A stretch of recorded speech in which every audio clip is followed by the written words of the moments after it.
Hi welcome back to my channel. ఈరోజు కథ ఓ ప్రియసకి 29వ భాగాన్ని వినేద్దాం. ఆర్యన్, నువ్వు మౌనంగా ఉంటే ఎలా చెప్పు? మధ్యాహ్నం సడన్గా ఏమైంది? ఎక్కడికి వెళ్ళావు? అసలు ఏం జరిగింది?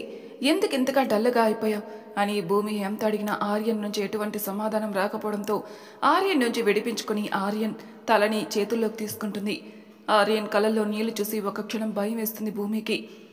ఆర్యన్ని ఎప్పుడు అలా చూడకపోవడంతో భయం వేసినా తమాయించుకుని ఆర్యన్ని లోపలికి తీసుకుని వెళ్ళి బెడ్పై కూర్చోబెట్టి వాటర్ బాటిల్ ఇచ్చి తాగమంటుంది. ఆర్యన్ వాటర్ తాగిన తర్వాత భూమి బెడ్ పైన కూర్చుని ఆర్యన్ తలని తన ఒడిలో పెట్టుకుంటుంది. ఆర్యన్ భూమి ఒడిలో తల పెట్టుకుని పడుకుని ఆలోచిస్తూ ఉంటాడు. భూమి ఆర్యన్ని గమనిస్తూ ఉంటుంది. ఆర్యన్ కొంచెంసేపటికి లేచి భూమిని పిలుస్తాడు. భూమి ఆలోచనల నుంచి బయటకు వచ్చి ఆర్యన్నే చూస్తూ ఉంది. ఏమైంది ఆర్యన్? ఏం కావాలి అంది. పాప పాప ఎక్కడుంది అన్నాడు ఆర్యన్. మామ వాళ్ళ దగ్గరుంది. ఏమైంది? ఎందుకు అంత కంగారుగా అడుగుతున్నావు? ఏం లేదు, నేను ఒకసారి పాపను చూడాలి, చూసి వస్తాను.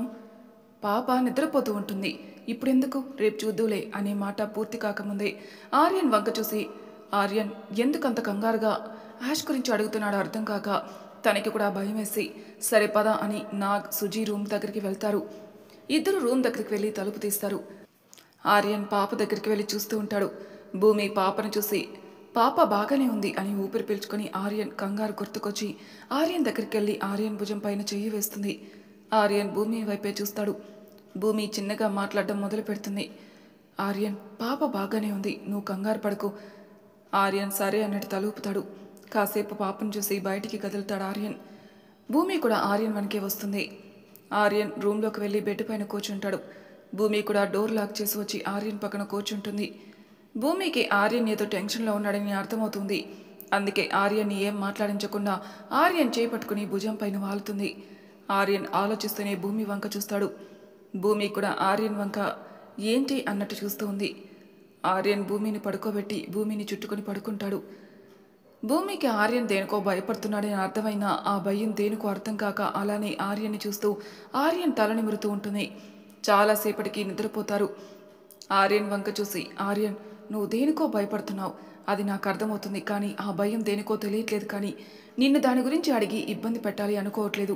నువ్వు ఇలానే ఉంటే ఏం బాలేదు. నేను నీకు ప్రతి విషయంలో తోడుగా ఉంటాను. నీ భయం దేనికో నాకు చెప్పు ఆర్యన్. ఏదైనా ప్రాబ్లం అయితే ఇద్దరం కలిసి సాల్వ్ చేస్తాం. ఇలా అనుకుంటూనే నిద్రపోతుంది. ఆర్యన్ ఈ మాటలన్నీ వింటాడు. నాకు కూడా నీకు చెప్పాలని ఉందిరా, కానీ ఇది విన్నాక నువ్వు కూడా భయపడడం, టెన్షన్ పడి బాధపడడం నాకు ఇష్టం లేదు. ఈ సమస్యను నేనే సాల్వ్ చేయాలి అనుకుంటున్నాను. ఒకవేళ అలా కుదరకపోతే ఖచ్చితంగా నీ హెల్ప్ తీసుకుంటాను అని భూమి నుదుటిన ముద్దు పెట్టి భూమిని తన గుండెలపైన పడుకోబెట్టుకుని నిద్రపోవడానికి ప్రయత్నిస్తాడు. కానీ ఆలోచనలతో నిద్ర రాక వాటి మధ్య నలిగి ఎప్పటికో నిద్రపోతాడు. ఎప్పటిలాగే నేను వచ్చేసాను అంటూ సూర్యుడు గుడ్ మార్నింగ్ చెప్పుకుంటూ వచ్చేశాడు. భూమికి మెలకు వచ్చి చుట్టూ చూస్తుంది. టైం చూసి లేట్ అయిపోయింది అని లేవడానికి ట్రై చేస్తుంటే లేవలేక పక్కకు చూస్తుంది. భూమి ఆర్యన్ గుండెలపైన ఉంటే ఆర్యన్ భూమి చుట్టూ చేయి వేసి భూమిని పట్టుకుని పడుకునున్నాడు. కరెక్ట్గా చెప్పాలంటే ఇద్దరు ఒకరినొకరు హాక్ చేసుకుని ఉన్నట్టున్నారు. ఇద్దరిని చుట్టుకొని దుప్పటి ఉంది. ఇంకెలా లేస్తుంది పాపం భూమి. భూమి మెల్లగా లేవడానికి ట్రై చేస్తూ ఉంటే ఆర్యన్ ఇంకా గట్టిగా పట్టుకుంటూ భూమిని దగ్గర లాక్కుంటూ ఉన్నాడు. భూమి ఇంకేం చేయలేక అలానే ఉండిపోయింది. ఉండేది కామ్గా ఉండొచ్చుగా, అలా ఉండదు మన భూమి పాపకి. అల్లరి ఎక్కువ కదా, ఆ అల్లరి ఇక్కడ కూడా చూపిస్తూ ఆర్యన్ తలపైన ఒక చెయ్యి వేసి జుట్టు చెరుపుతూ ఉంది. అలా కాసేపు ఆ పని అయ్యాక అయ్యగారి మీసాల దగ్గరకు వచ్చి వాడితో ఆడడం మొదలుపెట్టింది. ఆర్యన్ మీసాలు లాగుతున్న భూమి ఒక్కసారిగా అవాక్కైంది. సరిగ్గా 2 నిమిషాల ముందు భూమి తన మీసాలు లాగుతూ ఉంటే సురుక్కొని తగిలిన ఆర్యన్కి అప్పుడే మెలకు వచ్చేస్తుంది. ఆర్యన్ తన మీసాలతో ఆడుతూ బిజీగా ఉండడం చూసి ఆర్యన్ నవ్వుకుంటూ ఉంటాడు. ఈసారి భూమి ఆర్యన్ మీసాలు ఇంకొంచెం గట్టిగా లాగడంతో ఆర్యన్కి నొప్పిగా అనిపిస్తుంది. ఇంకా ఇలానే ఉంటే ఆ మీసాలు కాస్త ఎక్కడ ఊడిపోతుందో అని ఆర్యన్ చేతికి పని చెప్పి భూమి నడుముపై గట్టిగా గిల్లుతాడు. గిల్లినవాడు గిల్లినట్టు ఉండకుండా ఆ చేతిని ఇంకొంచెం పైకి పోనిస్తాడు. దెబ్బకి మన భూమి పాప అవాకవుతుంది. భూమి అలా షాక్లో ఉండగానే ఆర్యన్ కొంచెం కిందికి జరిగి భూమి నాభిపైన గట్టిగా ముద్దిస్తాడు. భూమి ఆర్యన్ వంక బిక్కుబిక్కుమంటూ చూస్తూ ఉంది. ఏవైంది అలా చూస్తున్నావు అన్నాడు. వదలండి అంది. ఏవైంది బేబీ అని భూమి బుగ్గలపై చేతులతో రాస్తూ ఉంటాడు. ప్లీజ్ వదలండి అంది. మరి నా మీసాలు ఎందుకు లాగావే అంటాడు. బుద్ధి తక్కువై, ఓహో మరి నేను ఇవ్వనా అన్నాడు. ఏంటి అంది. బుద్ధి నాదివ్వనా అంటున్నాను అన్నాడు. వద్దులే, మీకే ఉండేది ఆవగించంతా, అది కూడా నాకిస్తే ఎలా అంది. ఆహా పర్లేదులే, నేను ఇంకొక అమ్మాయి దగ్గర తీసుకుంటాను. ఇంకొక అమ్మాయా? ఎవరితను? ఎవరో ఒకరిలే తీసుకుంటాను అన్నాడు. చంపుతా ఇంకొక అమ్మాయి పేరెత్తిన అంది. మరి నువ్వు రావు, ఇంకొకరిని చూసుకుంటానంటే ఊరుకోవు, ఎలానో నీతో అన్నాడు. నేనెందుకు రావడం లేదో చెప్పానుగా మీకు అంది. హా చెప్తావులే, 100 రీజన్లు చెప్తావు కానీ ఇక్కడ నా పరిస్థితిని కూడా అర్థం చేసుకోవాలిగా. ఎన్ని రోజులని నన్ను ఇలా ఉండమంటావు? ఆహా ఎంత? మహా అయితే 2 సంవత్సరాలు అంది. ఆర్యన్ నోరు తెరిచి దానిపైనే 2 చేతులు వేసుకుని ఏంటి 2 సంవత్సరాలా అంటాడు.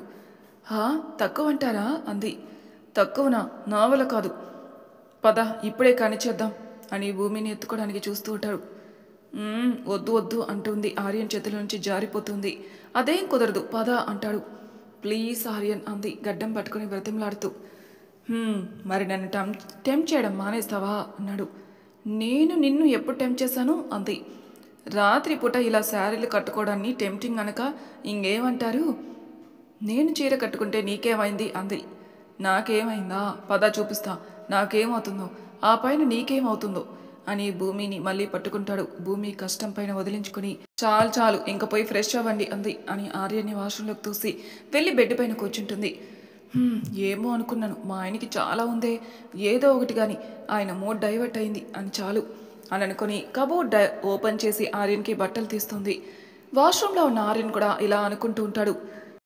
నేను ఆ మూడ్ నుంచి డైవర్ట్ అయ్యాని ఫీల్ అయ్యి హ్యాపీగా అయినా ఉంటుంది లేది అనుకుంటూ ఫ్రెష్ అయ్యి బయటకు వస్తాడు.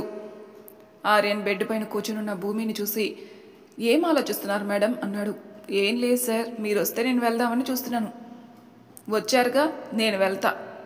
అలా ఎలా వెళ్తావు? ఏం కాకుండా అన్నాడు. అంటే చెప్పాగా ఇందాక నువ్వు చీర ఇక మీద నైట్ కట్టుకోనని చెప్పాగా అంది. చెప్పావులే, కానీ నాకెందుకో పే అని చెప్పి మూత తిప్పుకొని వాష్రూంలోకి వెళ్ళిపోతుంది. ఆర్యన్ భూమిని చూసి నవ్వుకొని డ్రెస్ వేసుకుంటాడు. మళ్ళీ ఆలోచనలోకి వెళ్ళిపోతాడు. భూమి పాపని రెడీ చేపిస్తూ స్నానం చేయించడానికి తీసుకెళ్తుంది. యాష్ భూమిని అమ్మ అని పిలుస్తుంది. ఆ పేరుకే భూమి ఆనందంగా ఫీల్ అయిపోయి మురిసిపోతూ ఉంటుంది. అలా ఇద్దరిని మురిపెంగా చూస్తూ ఆనందపడుతూ ఉంటారు ఇల్లంతా. భూమికి ఆర్యన్ సడన్గా ఎందుకు అలా చేస్తున్నాడో అర్థం కావట్లేదు. తనకి సడన్గా రాత్రి ఆర్యన్ పాప కోసం అడగడం, కంగారు పడడం గుర్తుకొస్తుంది. ఆర్యన్కి ఏమైంది? నాతో పాపతో ఎందుకు అలా బిహేవ్ చేస్తున్నాడు అని ఆలోచిస్తూ ఉంటుంది. ఆర్యన్ భూమి వంక చూసి ఇదేం ఆలోచిస్తుంది ఇంతగా అని అనుకుని, యాష్ చూడు అమ్మ ఎలా చూస్తుందో మన వంక, మనకి దిష్టి తగులుతుంది అని చెప్పు అన్నాడు. అవునమ్మా, అలా చూదుకు, నీకు కావాలంటే చెప్పు పెడతాం అంది. అవునా తల్లి, నేను మీకు దిష్టి పెట్టేదానిలా కనిపిస్తున్నానా అంది భూమి. మరి కాక ఎందుకు ఇంత గుడ్లేసుకుని మా వంక చూస్తున్నావు అన్నాడు ఆర్యన్. సరే చూడంలే, మీరే మీ కూతురికి పెట్టి మీరు కూడా తినండి అని మూతి తిప్పుకుంటుంది. మిగతా వాళ్ళందరూ వీళ్ళ గొడవను చూసి నవ్వుకుంటూ వెళ్ళిపోతారు. తర్వాత అందరూ హాల్లో కూర్చొని మాట్లాడుకుంటూ ఉంటారు. ఇంతలో భూమి ఫ్రెండ్స్ రాని వస్తారు. గుమ్మం దగ్గరే ఆగిపోయిన భూమి ఫ్రెండ్స్ని ఫస్ట్ భూమియే చూసి లోపలికి పిలుస్తుంది. రే సామ్రాట్, అక్కడే ఆగిపోయావేంటి, లోపలికి రా అంది. సామ్రాట్ ఆలోచిస్తూనే లోపలికి వస్తాడు. భూమి సామ్రాట్ దగ్గరికి వెళ్ళి తనని తీసుకుని వస్తుంది. ఇక్కడ అందరూ షాక్లో ఉంటారు. భూమి చెప్పిన ఫ్రెండ్ సామ్రాటే అని. అందరికంటే ఎక్కువగా షాక్ అయింది మన దివి పాపనే. సామ్రాట్ని అక్కడ చూడగానే కళ్ళు తేలేసింది. భూమి సామ్రాట్ భుజం పట్టుకుని లాక్కుని వచ్చి అందరికీ పరిచయం చేస్తుంది. నేను చెప్పాగా నా ఫ్రెండ్ అని, తనే సామ్రాట్ అంది. అందరూ ఒకరి మొహాలు ఒకరు చూసుకుని గట్టిగా నవ్వేస్తారు. ఎందుకు అందరూ అలా నవ్వుతున్నారు?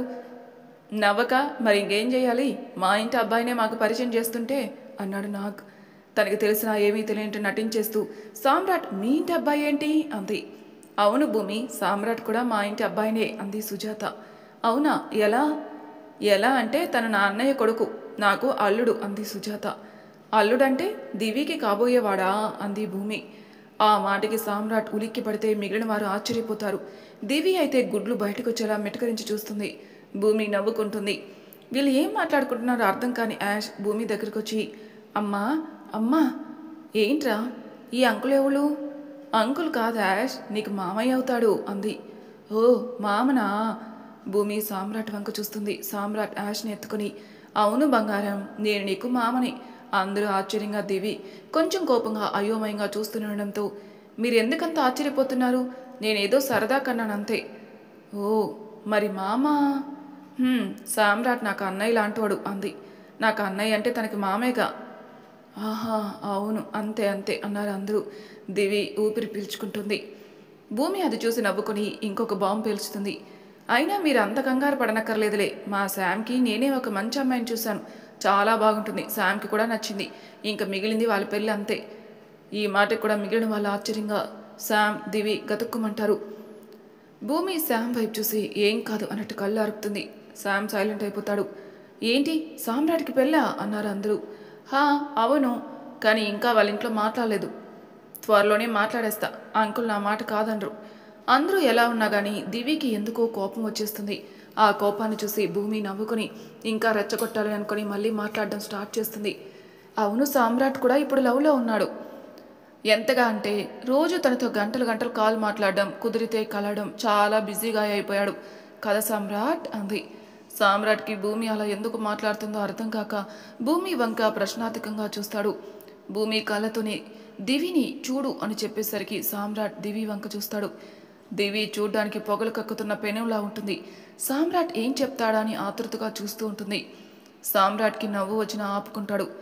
ఇప్పుడు అర్థమవుతుంది సామ్రాట్కి భూమి అలా ఎందుకు మాట్లాడుతుందో. అందుకే తన వంతు తాను కూడా నటిస్తుంటాడు. హా, అవును అని చెప్తూ కాస్త సిగ్గును కూడా మిక్స్ చేసేస్తాడు. ఏయ్ సిగ్గు, మా సామ్రాట్ సిగ్గుపడుతున్నాడు అని ఆట పట్టిస్తుంది. సామ్రాట్ ఆన్సర్ నచ్చనిది దివికి. సామ్రాట్ మళ్ళీ సిగ్గు కూడా పడడంతో కాలి అపర భద్రకాళిలా సామ్రాట్ ముందుకొచ్చి సామ్రాట్ భుజం పైన గట్టిగా గుద్దుతూ ఉంటుంది. ఇప్పుడు దివిని చూసి ఆశ్చర్యపోవడం అందరూ వంతైంది. దివిజ సామ్రాట్ భుజం పైన కొడుతూ ఉంటుంది. అది చూసిన సామ్రాట్ నవ్వు ఆపుకుంటూ ఉంటాడు. భూమి కూడా వస్తున్న నవ్వును ఆపుకుంటూ, దివి ఏం చేస్తున్నావు, శామ్ని ఎందుకు కొడుతున్నావు అంది.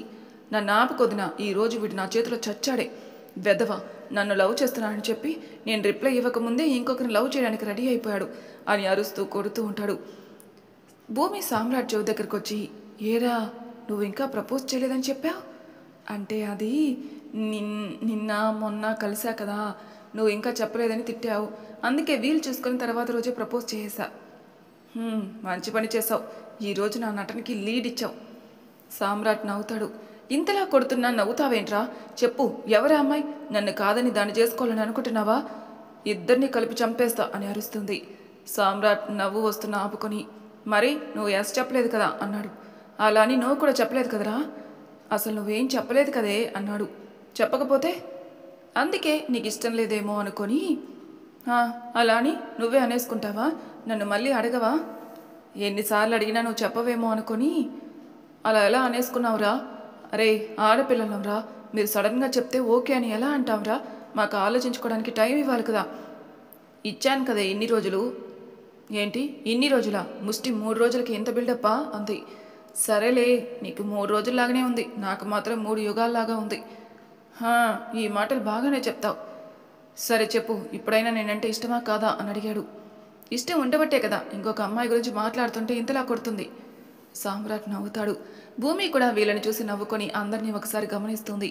కార్తిక్ ఏం అర్థం కాకుండా ఉంటే సుజీ, నాగ్ల ఫేస్లు ఎటూ తేల్చుకోలేని సిచ్యువేషన్లో ఉన్నాయి.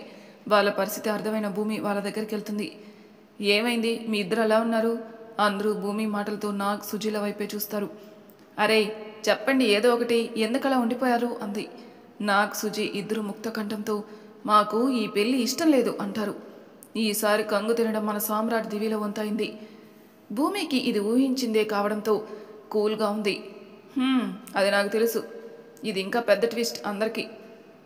నీకు తెలుసా అన్నారు నాగ్, సుజీ. ఏం తెలుసు? చిన్నప్పటి నుంచి మీరు సామ్రాట్ని దూరంగా ఉంచడానికి గల కారణం, ఇప్పుడు మీరు వీళ్ళ పెళ్ళికి ఒప్పుకోకపోవడానికి గల కారణం. నాగ్, సుజీ ఎలా తెలుసు అని ఆశ్చర్యపోతే మిగతా వాళ్ళందరూ దానికి కారణం ఉందా అని ఆశ్చర్యపోతారు. ఎలా తెలుసు భూమి నీకు అన్నాడు నాగ్. అసలేం తెలుసు ఆ విషయాలు నీకు అంది సుజీ. తెలుసుకున్నానత్తమ్మా. ఎలా అన్నారు మిగిలిన అందరూ షాక్లోనే ఉండిపోయారు. నాకు సామ్రాట్ ఒక అమ్మాయిని లవ్ చేస్తున్నాడని తెలుసు, అది కూడా తన అత్త కూతురునని కూడా తెలుసు. అలా ఒకరోజు మా పెళ్ళయ్యాక ఆర్యన్ గురించి సామ్రాట్కి చెప్పినట్టు ఆర్యన్ పిక్ సామ్రాట్ నాకు చూపించాడు. నాకు అప్పటి వరకు తెలీదు మీరు సామ్రాట్ రిలేటివ్స్ అని. అప్పుడు నాకు ఒక డౌట్ వచ్చింది, సామ్రాట్ మీకు అంత దగ్గర చుట్టమైనా వాళ్ళ తరపు ఒక్కరు కూడా మా పెళ్ళికి ఎందుకు రాలేదని. అప్పుడు సామ్రాట్ని అడిగితే ఏదో ఒక కహానీ చెప్పేశాడు, కానీ కనీసం అంకుల్ కూడా రాలేకపోయేసరికి నాకెందుకు అనుమానం వచ్చింది. అప్పుడు అది క్లియర్ చేసుకుందామని సామ్రాట్ వాళ్ళ ఇంటికి వెళ్ళాను. అక్కడ అంకుల్ని అడిగాక నాకు తెలిసింది మీరు వాళ్ళ సామ్రాట్ చిన్నప్పుడు ఏదో గొడవ కారణంగా పెద్దగా మాట్లాడుకునేవారు కాదని. అది కొన్ని రోజులకి ముగిసిపోతుందని అనుకున్నారు, కానీ ఆ గొడవ ఎవరి వల్ల మొదలైందో తన కారణంగానే మీరు ఇప్పుడు కూడా మాట్లాడుకోవట్లేదు అంతేగా. నాకు సుజీ అంతే అన్నట్టు తలూపుతారు. అప్పటికే అర్థమవుతుంది మిగతా వాళ్ళకి సామ్రాట్కి వాళ్ళకి ఎందుకు అంత దూరం ఉందో. సామ్రాట్కి అర్థమవుతుంది ఆ గొడవకి కారణం మరెవరో కాదు తన తల్లి అని. సామ్రాట్కి బాధగా ఉంటుంది. భూమి సామ్రాట్ వైపు నేనున్నానుగా అన్నట్టు చూస్తుంది. సామ్రాట్ చిన్నగా నవ్వుతాడు. మామ, మీ గొడవల్లోకి వీళ్ళ ప్రేమను ఎందుకు లాగుతున్నారు అంది భూమి. వాళ్ళ ప్రేమని లాగడం కాదు భూమి, నా కూతురిని నేను ఆ ఇంటికి పంపించలేను అన్నాడు. నాకు ఆంటీ మిమ్మల్ని ఏమన్నారో తెలియదు, కానీ ఆంటీ ఇప్పుడు పూర్తిగా మారిపోయారు మామ, అప్పటిలా లేరు. నువ్వెలా చెప్పగలవు భూమి తను మారిపోయిందని? నా కల్లారా నేను చూశాను కాబట్టి అంది. అంటే అంటే నేను ఒకరోజు సామ్రాట్ వాళ్ళ ఇంటికి వెళ్ళాను. అప్పటికి ఇంట్లో అంకుల్ ఆంటీ మాత్రమే ఉన్నారు. సామ్రాట్ ఆఫీస్కి వెళ్ళున్నాడు. నేను వెళ్ళి అంకుల్తో మాట్లాడుతుండగా ఆంటీ కూడా హాల్లోకి వచ్చి సోఫాలో కూర్చునుంది. తర్వాయి భాగంలో ఏం జరిగిందో స్టెప్స్లో తెలుసుకుందాం. అంతవరకు నా ఛానల్ సబ్స్క్రైబ్ చేయని వాళ్ళు ప్లీజ్ సబ్స్క్రైబ్ చేసుకోండి, లైక్ చేసి షేర్ చేయండి, మీ అభిప్రాయాలు నాకు కామెంట్ రూపంలో తెలియజేయండి. Thank you for listening.